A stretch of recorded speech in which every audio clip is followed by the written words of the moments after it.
Okay, that makes sense, right. So speaking of influence in Richmond, you and the county board, and I agree with you guys on this, by the way, strongly on the hot lanes issue. That did create some, I've heard from many different people, there's some bad blood between Arlington, and you can read it in the papers, and Richmond at this point. The question is someone from the Arlington County Board coming down to Richmond, how effective can you be? People are going to get over it. I mean, this, time moves on. There'll be new issues.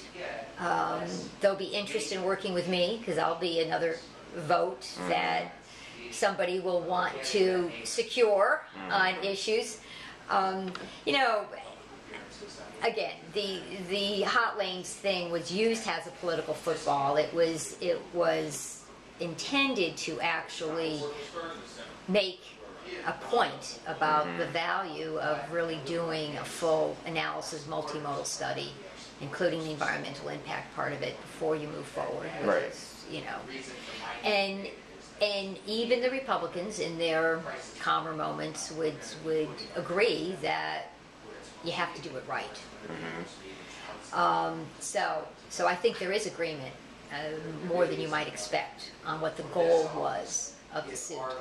There's disagreement on how it was executed. Right. So you don't really feel that there either is a tremendous amount of bad blood between Richmond and Arlington, or that it's going to affect if you were elected, that it would seriously impact your ability to be effective. I have had people raise this. I'll just tell you, a number of these questions come from my discussions with fellow Arlington Democrats. That's and fine. progressives. No, well, I've reworked them to my own words. No, I'm glad you're raising it. If that's an issue, I want to hear it. Yeah, it's definitely floating around out there. Yeah, I don't. Question.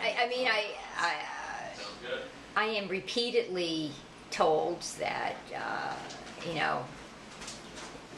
you're the most reasonable member of the county board. You're easy to work with. Who are the unreasonable members of the county board? I don't ask. I've been the legislative liaison. Don't ask, don't tell, huh, on that one. I don't ask. I think all of my colleagues are reasonable, so I'm not sure where this comment has come from, but... Right. Interesting. Yeah, so, okay. I'm repeating something that several people have said. Remember, I've had a statewide position in the Virginia Association of Counties for 7 years. So you don't really get those positions without being able to work across party lines and without being able to understand issues that are relevant in different parts of the state. Yeah. And the Virginia Association of Counties is, when I first started, it's about half Democrat, half Republican now, but it was really predominantly rural, predominantly Republican. And I still chaired their key committees, Human Services and Finance. Human Services for 5 years and Finance for 3, and then became part of the Executive Committee. So, right. Okay. So I had a lot of... Yeah, that's a good segue actually into the next question, which is the different parts of the state and actually hot lanes as well, and how that plays in different places. This district now, of course, has been reconfigured, that it's no longer overwhelmingly Arlington. It's still 60% Arlington approximately. 57% Arlington. And we have other parts of this district that may have very different views from Arlington on that issue, and a lot of issues. Transportation issues. I know other parts of my district because of my regional work. Right. So this is not my first introduction to other parts of my district. Right, but I mean, how do you feel about generally the redistricting that put in? I would argue that Loudoun and Great Falls are not really communities of interest, and I think a lot of people in Arlington, I think it's fair to say, feel that way, that they're not really communities of interest with, let's say, Roslyn or this beautiful Lion Village area or whatever. Very different communities. They're quite different. Anyway, how do you feel about the redistricting, and do you think it should have been totally nonpartisan and just, I think in a perfect world, I would prefer a nonpartisan commission to have drawn the districts in a perfect world. Right. Well, we don't live in a perfect world. But we don't live in a perfect world. So... How about in our world? In our world, I do think the value of having a Democratic Senate is the top of my priority list. So I would have approached securing that value in as reasonable a way as I could. Now, could the districts have been drawn a little differently? well, I didn't have access to all the data that, you know, the analysts had who were drawing them. I believe the districts probably meet the legal test of communities of interest. I'm not sure. I really don't know. You know, they had lawyers on both sides advising the lawmakers, so I feel confident they meet the legal test. But as an longtime Arlingtonian, how do you feel about Arlington kind of being diluted down within? I mean, it used to be that this was Arlington pretty much. This was Arlington a little bit more. I don't view Arlington as being diluted. You don't in this. No, I view Arlington as perhaps carrying the district. Maybe other parts of the district would have an argument that, you know, their voices might not be as strongly heard because 57% of the district is in Arlington, but Arlington is not diluted. The influence of, I didn't mean Arlington per se, the influence of Arlington as a, you know, voice in the state Senate in a way, since it's been chopped up in the way it has. That's the question. I think we're sharing we're sharing our goods. You know, my perspective will always be influenced by Arlington, especially.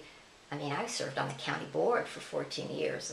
I was involved in shaping the smart growth policies. So I think Arlingtonians would be hard pressed to say that, you know, their voices would be diluted. I don't see that. I don't think I'm ever going to put aside the Arlington model. I think it's too much a part of me. It's too ingrained in me, at least me as a candidate. I guess the question is sort of like if people in the western or more western parts of the district, let's say, have a different perspective on widening 66 or various different transportation or other issues. More Route 7.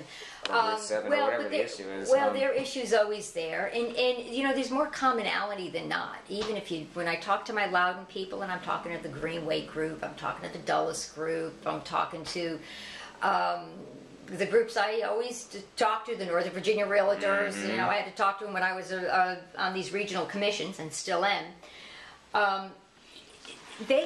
Many parts of the district really like the fact that Arlington has managed to grow without bringing all this congestion with it.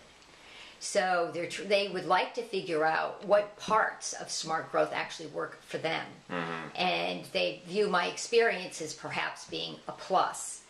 Yeah, we may have to widen Route 7, but I'll be standing on my head saying, yes, but we're going to do we need to do a multimodal study to see how we would manage that additional lane. Right. You know, would we do HOV? Would we do rapid bus transit? You know, because just building another lane and not managing it will bring you congestion. And there are people who get that. They understand that. People in Great Falls, because Great Falls is a totally different model. I love Arlington. I love the smart growth model myself. I was at a sustainable community in Great Falls on Saturday, Blueberry Hill. And you know about them? No, I just think I like the name. Yeah, it's pretty. Yeah, well, that's what it was. Blueberry Hill. Found my thrill on Blueberry. Yeah, something like that. Yeah, it's a song. Yeah. I don't know if you did, but I've never been there, so. But it was a totally sustainable community. Arlington has nothing that looks that is as progressive.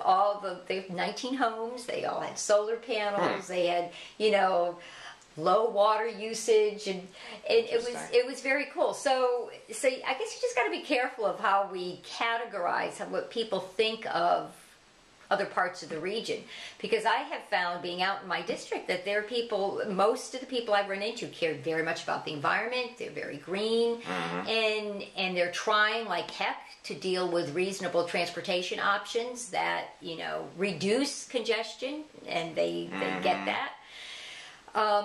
So I don't necessarily think there's a big, you know, dichotomy. Gap. I think we enrich each other's experiences. I find the whole district to be very, very enriching. It tests my Arlington theory. My Arlington theory is tested out loud. I think you were quoted as saying something like, pertaining to the rest of the district that maybe doesn't know Arlington as well, doesn't know you as well, that you won't prejudge them if they don't.